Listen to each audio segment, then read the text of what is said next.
All right, welcome back, guys. We are back with another video. Ravos Research just dropped another one that a subscriber told me was interesting. They wanted to get my take on it, so I'm gonna check it out, see what they're talking about as far as what the market's doing right now. The market's been kind of going crazy with going straight up, essentially.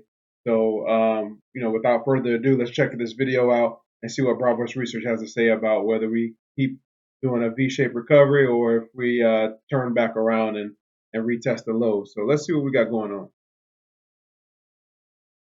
As green as Dan's jacket. A pair of dramatic White House announcements adding rocket fuel to the markets today. And the Dow surged more than 1,100 points yesterday, with the U.S. and China agreeing to that dramatically reduced tariffs. Everyone is watching it. A $54 trillion asset class has been recovering after a crash with a violence only comparable to the pandemic and the great financial crisis. A record 60% of households have exposure to the stock market today, and the question that's on everyone's minds is whether this rally is actually sustainable. Well, we're going to be diving into the hard historical data in order to answer that. I know it's early in the video, but they just said something kind of interesting, that 60% of all households have exposure to the stock market, which is a record. Why do you guys think that is? Comment in the comment section why you think that is. I know my opinion is that since COVID, everybody's looking for a way to make extra money. Side hustles, doing DoorDash. There's more people trading than there ever has been before. You have the SEC and coming out with more leverage products like zero DTE every single day, where before COVID you couldn't do zero DTE options contracts every day. So I think the stock market, and since people have had so much more time to do research and be at home and stuff like that, people are just investing in the stock market. They know more about it than they ever have before. So that's kind of my theory about it. But interested to hear about what you guys think as far as why so many people are investing in the stock market. Let's go. That question in this video. First, let's establish the three potential scenarios that are in front of us. A V-shaped recovery, with stocks immediately recovering back to their highs and resuming their bull market. A deeper pullback, taking the stock market down past the low it made on the 7th of April. And finally, a consolidation, where price stays within a range for weeks, perhaps months, before eventually resuming higher. We're going to look at each scenario to understand what it would take in order for these to happen, and more importantly, evaluate which one of these is the likeliest to occur today. Let's start with. All right, so before we even get into this, I don't know. I haven't seen this video, so I don't know which one they're going to say is most likely. But if I was a betting man, I would say A, which is the V-shaped recovery, just for the simple fact that Trump was in office last time and COVID happened. And as soon as COVID happened, we had a V-shaped recovery. The Fed printed money and the market went straight up, basically to all-time highs yet again. It seems like a pattern with Trump. When he's in the office, the market dumps and then it rallies straight up to the moon. So my bet would be that the V-shaped recovery is what happens. I actually hope that B happens, as far as like we get a dump back down to the lows and even below the lows. That'd be awesome for me, because then I'll be able to buy more shares of different stocks, ETFs. But like, I actually think that the V-shaped recovery is more likely. I would hate for C to be the case, just market just top around and stuff like that. That would be boring, and that's how people lose money. Just kind of sitting there watching paint dry because the market's not doing much. But let's see what they got to say. But if I was a betting man, I would think it was a V-shaped recovery, because that's already what's happening right now anyway. But we'll see what they say. The possibility of a V-shaped recovery. In order for this scenario to take place, we basically need to see a 180-degree flip on the economic outlook. This would basically mean that all of the concerns that were priced in during this correction at the beginning of 2025 would completely disappear into irrelevance over the coming weeks and months. The news of a trade deal between the US and China is leading many to believe that the skies are clear for stocks to continue moving higher from here. And indeed, we've seen this kind of V-shaped recovery happen before in history. The most recent example is, of course, COVID, where the stock market crashed by 35%, only to snap back up all the way back to its all-time highs almost in a straight line. We also saw this type of distinct V-shaped recovery towards the end of the great financial crisis. Within just a few months, investors went from expecting a total collapse of the financial system to expecting a very strong rebound in economic growth. The problem is that in both of these V-shaped recovery examples, huge Man, look at this dump in 2008, 2009. That's crazy. It went straight up. Trump wasn't even in office now. Of course, I think that was Obama at the time. Um, I was in high school. Wait, no, I was in college at the time, and man, that's crazy. Like, what a time to buy stocks and to buy like rental property and any type of asset at that time. And you bought in 2008, 2009. You're rich now. It's just crazy how markets work. And quite frankly, if you bought in 2020, you'd be very well off now. So I did buy some, but like wish I'd have bought more. So one thing to remember with stock market crashes or corrections and things like that, always buy more. The sun will come up tomorrow. If you buy and then turn your computer off and look at it a year from now, it'll be up higher than what you bought it. So like when everybody in the news is talking about, hey, the sky is falling, the market's crashing, everything's going to zero, you be the person that's when there's blood in the streets that you go around buying, picking off good stocks, picking off good companies for the cheap. That's how you actually make money. Warren Buffett talks a lot about that, but I'm sure if you're watching this video, you probably already know that. But let's keep going.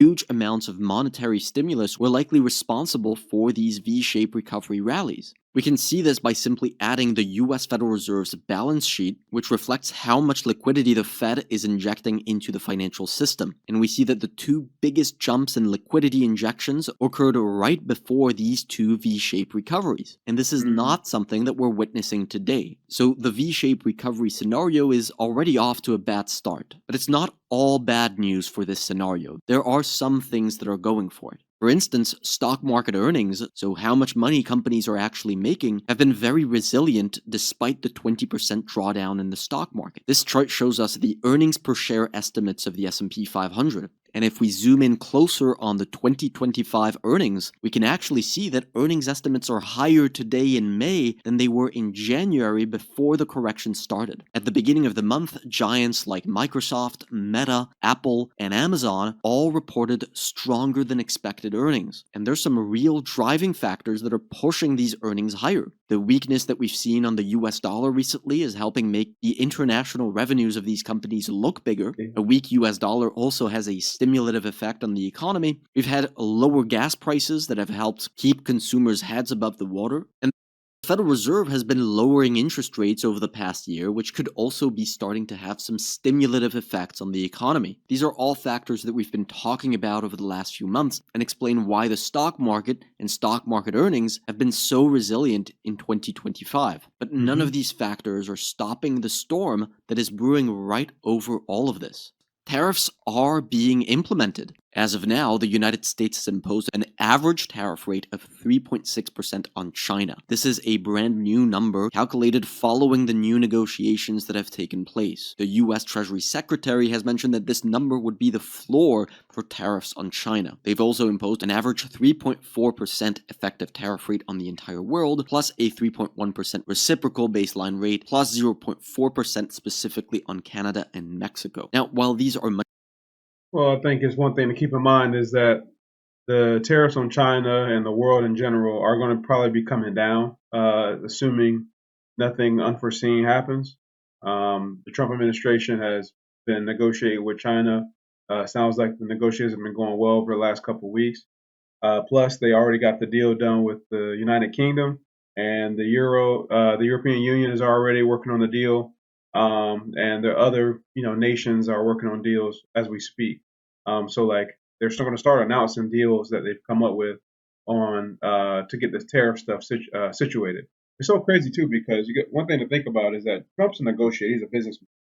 So one thing about negotiations, you got to get people to the table, and there was no reason for these countries to come to the table and try to even negotiate anything before Trump got in because they were having a good time with not paying any tariffs and having unfettered access to the United States market.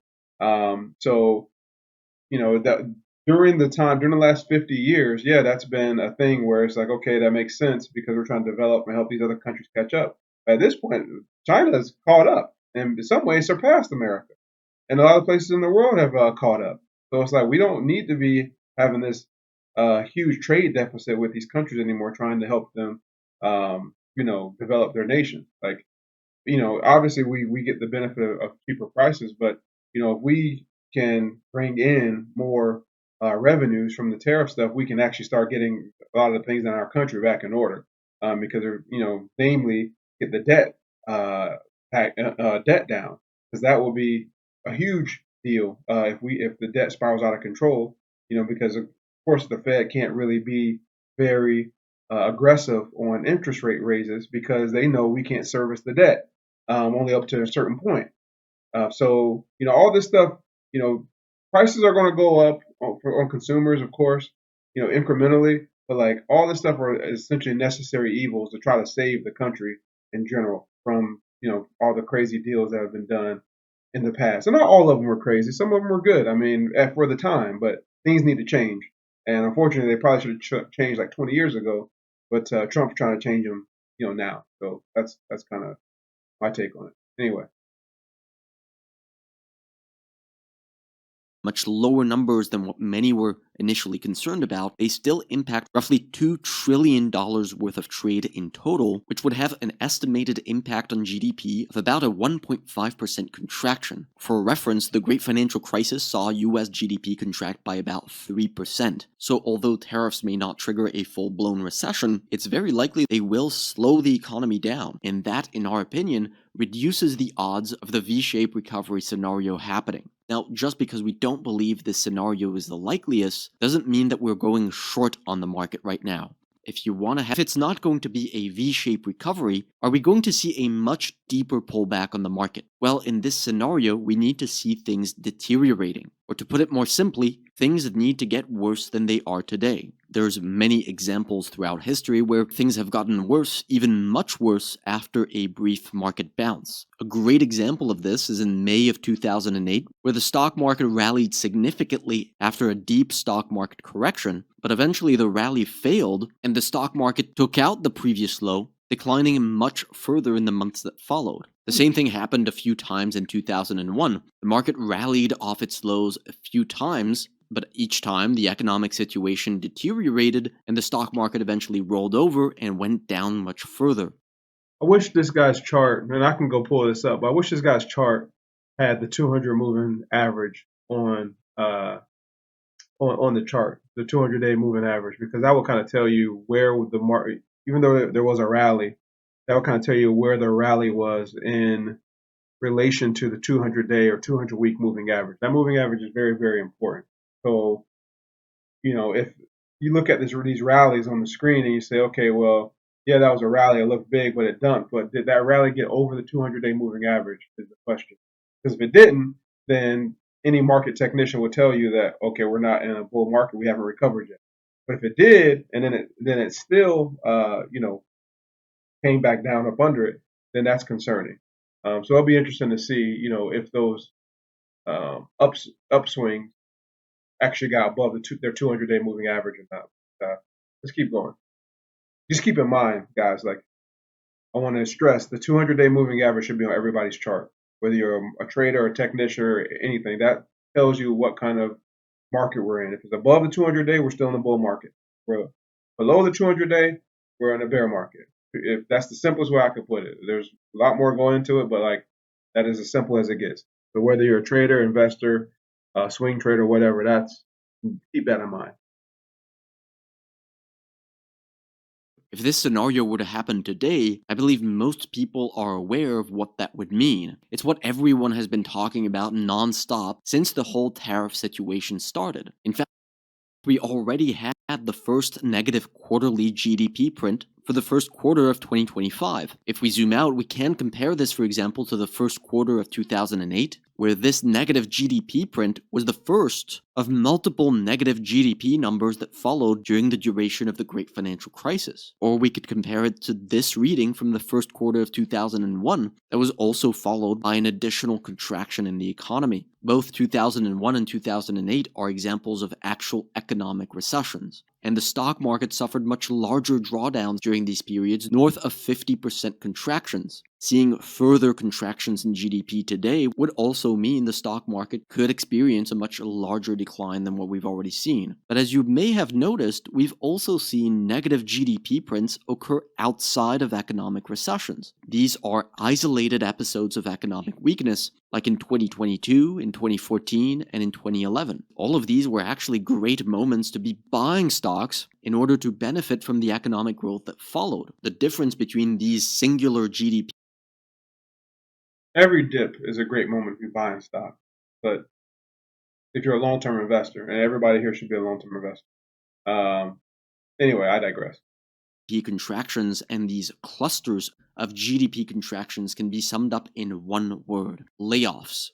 When we look at initial jobless claims in the United States during the first quarter of 2001 and the first quarter of 2008, which coincided with those initial negative GDP prints, we see that initial jobless claims were rising in a material manner during these periods. In other words, layoffs were picking up. When we look at what initial claims were doing in 2022, 2014, and 2011, which correspond to those isolated negative GDP prints, well, we see that they were generally stable. Layoffs were not picking up. And today, the truth is we have not seen any sort of pickup in layoffs despite the negative GDP print. Could layoffs begin to pick up over the coming months as we see the impact of tariffs take place?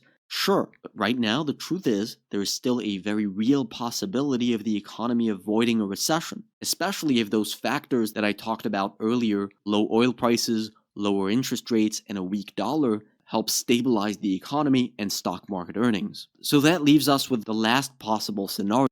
Well, I will say when it comes to a weak dollar typically is a boon for any type of asset, right? For risk-on assets, when the dollar is going down, stock market goes up, real estate goes up. There's an inverse relationship with those products. So just keep that in mind. So when they say weak dollar, that's good for assets.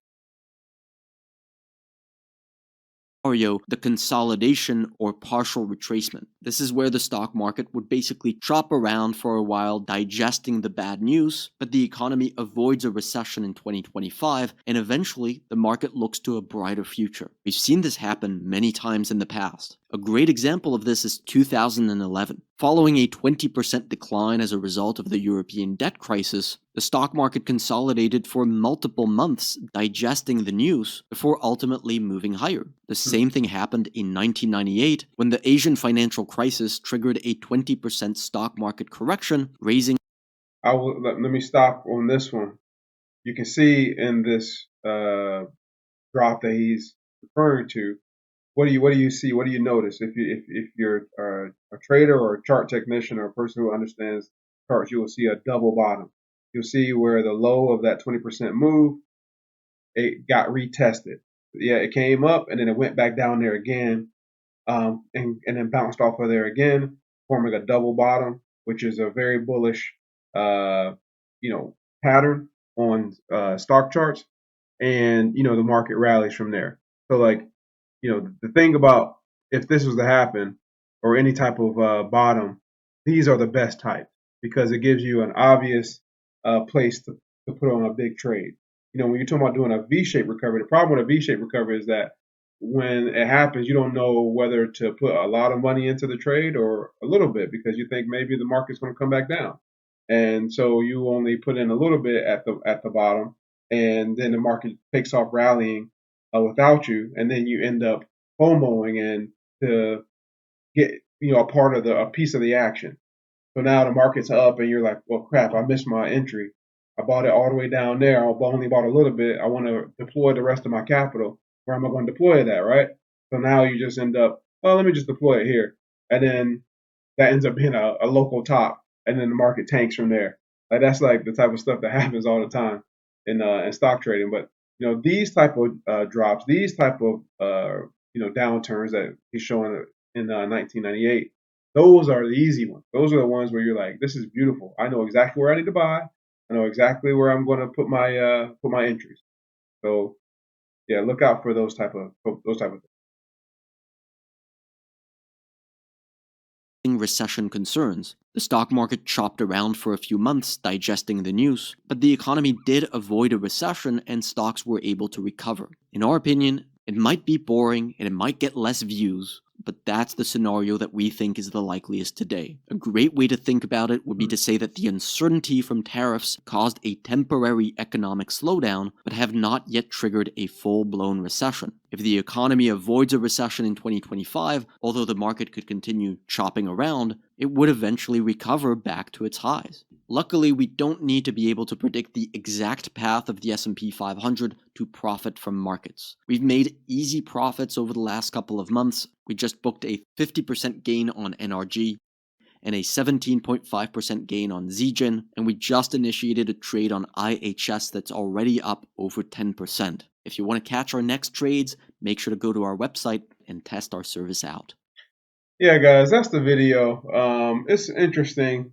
They basically have their opinion that the market's gonna probably chop around in a range and then go up.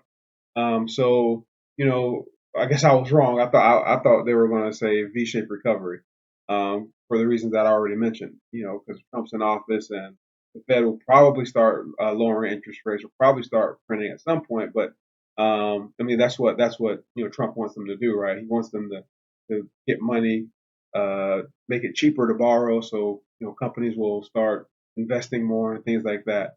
But the Fed and Jerome Powell are kind of saying, no, maybe we're not going to do that. It looks like the market and the economy is a little more resilient than we thought. We don't need to do that. So it's kind of this push and pull type of thing that's going on between Trump and Jerome Powell. Who wins? Who knows? It should be interesting to see what happens there. But I do think, based on their research, again, guys, Bravo's research is really good. Like, I'm not sponsored by them. I don't have any business dealings with them at all. But their videos are really good. They're very well researched, and these guys know their stuff. There's a lot of fake research people on YouTube, a lot of fake, experts on YouTube that try to give advice and stuff like that. But these guys are really good. And what I will say is that at the end, they talked about, it doesn't matter which way the market goes, right? Market could go up, it could go down, it could go sideways. We can still make money. We can still make money no matter which way it goes. That's the beauty of trading. That's the beauty of options. That's the beauty of the stock market. You can make money no matter what it does. And that's, part of the reason why I made this channel, which is to show people how you do that. What type of trades you get into, what type of trades you don't want to get into. When do you do a spread? When do you do a naked call or put? Things like that. It matters. Those things affect the performance of your portfolio and then how much money you make at the end of the day. So, I'll do another trading video here soon where I'm just showing you different setups. This week I've been trying a new setup and it worked out very well. I think I'm probably start going with this trading setup, more in the future. But yeah, so that's the video. I appreciate you guys watching. Like, subscribe, comment. Let me know what you guys think is going to happen in the near future with the stock market. And we'll all be along for the ride. All right, guys. Take care. Bye.